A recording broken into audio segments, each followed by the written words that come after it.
Olá, meus amigos, meus irmãos. Aproveitando ainda o tema da morte, eu gostaria de reiterar que ela vai nos encontrar mais cedo ou mais tarde e que é muito importante a gente tratá-la de forma natural, como algo que vai acontecer e que não nos pegue de surpresa, que a gente possa ir se preparando a cada dia, né, libertando das questões materiais do corpo, das questões emocionais, das nossas afeições. A gente precisa também ir aprendendo e exercitando a se libertar deles, né, com amor verdadeiro que deseja a felicidade do outro e não necessariamente que o outro venha a suprir os meus desejos e aquilo que eu espero que eles façam para comigo. De forma que eu vou aproveitar ainda o versículo 40 do capítulo 26 de Mateus, quando Jesus, retornando das suas orações, houvera pedido a Pedro, Tiago e João que ficassem vigiando com ele, e eles foram encontrados por Jesus dormindo. João, evangelista, ficou muito incomodado com isso. E aí nós vamos apelar para o livro que se chama Boa Nova, pela psicografia de Chico Xavier, quando encontramos lá a referência de João questionando a Jesus a respeito deste sono que eles foram acometidos quando Jesus havia pedido que eles vigiassem, né? E então Jesus esclarece assim para João Evangelista: João, a minha soledade no horto é também um ensinamento do Evangelho e uma exemplificação. Então, como temos tratado, né, o Evangelho é um roteiro de aprendizado. Todas as palavras, todas as atitudes, todas as proposições de Jesus têm como único fim nos auxiliar no desenvolvimento das nossas capacidades, habilidades e competências. Inclusive, podemos encontrar no Evangelho, no mínimo, 3 ocasiões que Jesus prediz a sua morte. Não é quando eles estavam com os discípulos lá em Cesareia de Filipe, que Jesus perguntou quem dizem os homens a respeito do Filho do Homem, mas para frente, né, na história, ele diz que estava se preparando porque ele iria beber do cálice amargo e era necessário que se cumprissem então as profecias.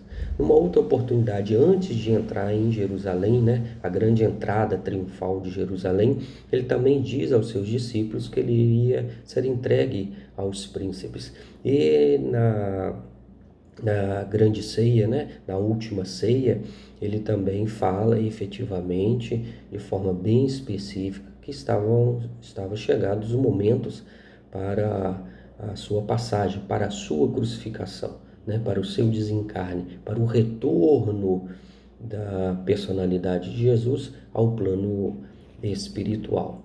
Isso é ensinamento, como ele fala para João, né? Todas as atividades de Jesus trazem ensinamento. Como nós lidaríamos, essa é uma pergunta interessante, se soubéssemos e pudéssemos prever o nosso desencarne, né? Sabemos que vamos morrer todos, mas que soubéssemos com antecedência que daqui a algumas atividades, daqui a alguns meses, a gente iria desencarnar. Com naturalidade, nós comunicaríamos aos nossos parentes, nós nos desvencilharíamos das questões que temos ainda amarradas, tanto a nível físico, a nível profissional, a nível familiar e principalmente a nível emocional, né? Porque quando desencarna, tudo que é físico, tudo que é material fica, mas as emoções, as saudades, as afeições permanecem. Francisco Cândido Xavier teve a oportunidade de nos ensinar que os espíritos disseram para ele que eles também têm saudade, não somente nós que continuamos na carne, que temos saudade daqueles que foram para a verdadeira pátria, né? Para que fizeram a passagem para o desencarne, para os momentos fora da carne.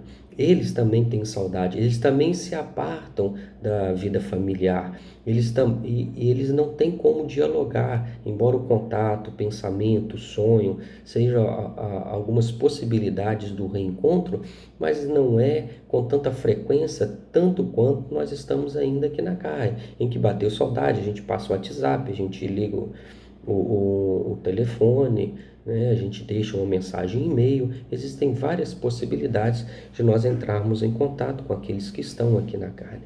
Mas como nós enfrentaríamos essa circunstância ao saber que na data X, né, um pouco mais ou um pouco menos, nós iríamos desencarnar? Será com essa naturalidade de Jesus?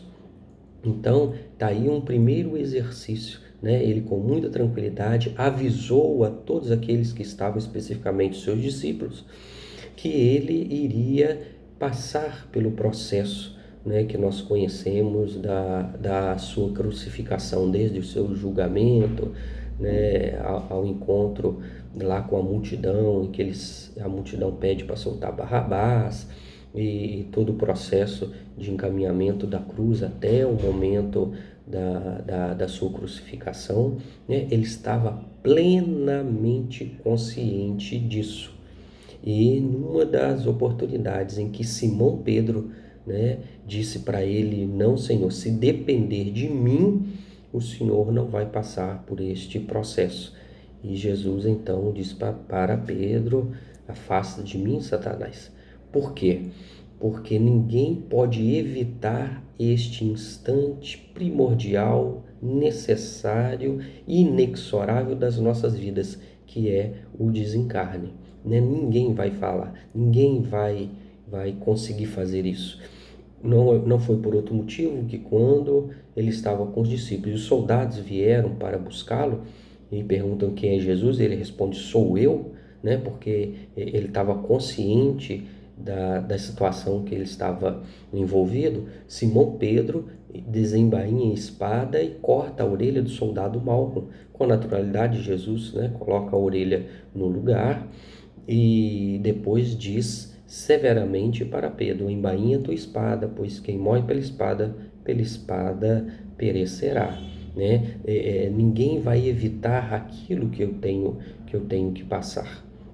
De forma que esta é um outro ensinamento a mais de Jesus a respeito da nossa vinculação, né, com a questão do desencarne e da morte. Ele continua falando então para João: ela significará para quantos, quer dizer, a soledade que ele ficou, para quantos viverem em nossos passos, que cada espírito na terra tem de ascender sozinho ao calvário de sua redenção, muitas vezes com a preocupação dos entes mais amados do mundo. Então, este momento específico, ele há de ser solitário, somente nós vamos passar por este processo.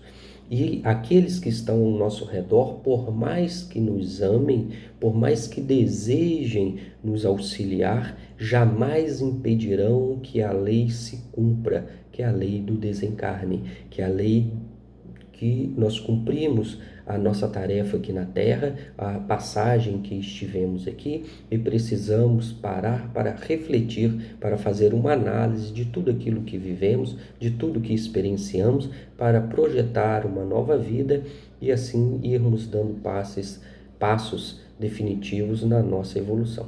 Então, o que se destaca é que este processo vai ser solitário e ninguém vai poder interceder por nós. E termina assim: em face dessa lição, o discípulo do futuro, que somos nós, compreenderá que a sua marcha tem que ser solitária, né? Então, esta reclusão não deixa de nos auxiliar, de nos ensinar a importância de exercitarmos a solidão, né? Não a solidão da angústia, a melhor palavra seria solitude, de estarmos conosco mesmos, com nós próprios, né, com os nossos próprios sentimentos, com o nosso próprio corpo, refletindo, pensando numa intimidade que muitas vezes os afazeres do mundo, a operacionalidade, o movimento intenso da sociedade a qual estamos inseridos, não permite que nós façamos. Estando, segue Jesus, seus familiares e companheiros de confiança a dormir o sono da indiferença. Então temos que entender que os momentos difíceis da nossa vida nós passaremos sozinhos. Ninguém poderá interferir. E, mais uma vez, a reclusão é este momento de exercitarmos esse processo. Tanto quanto ao desencarnarmos, nós estaremos defronte da nossa própria consciência. Nós estaremos sós.